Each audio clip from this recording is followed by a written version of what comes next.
So this tool is called MakeDo. You can find these products at MakeDo.com or even at Amazon. What it comes with, the basic kit comes with these little plastic screws. They come in two different sizes. Depending on the thickness of material you're going to use. And it comes with a tool to punch holes and to saw, although I will say that these are not the best sawing tools. It's really meant more for safety than it is for cutting. And then a screwdriver.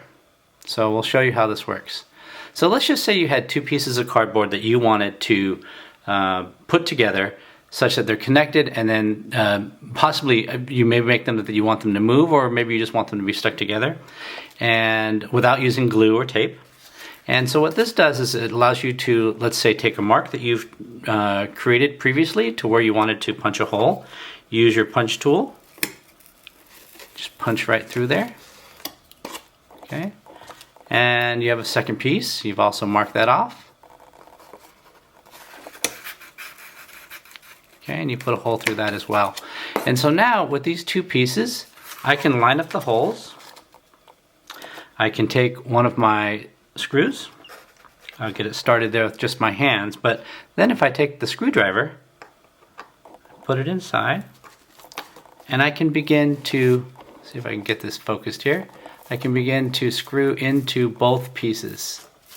Okay, and by doing so, I've now attached the two pieces, and in this case I could also use them as a moving piece if this was an arm and a body piece, for example, or for whatever purpose if you wanted them to move. If you didn't want them to move, you can take a second piece. Let's say we wanted to position them this way. I can punch a hole through, and let's see if I can punch it through both. I have the hand strength to do that. Students may not, so it just depends. And I can take another one,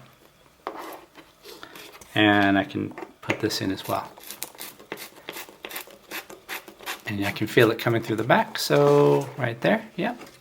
And so now these two pieces are tight. All right, so just like that, you can use MakeDo's to put pieces of cardboard together. The nice thing about this is they're not permanent, so that you can come back and unscrew them later, and you can reuse the cardboard if you need to do that for a different project. So that's the basics of MakeDo.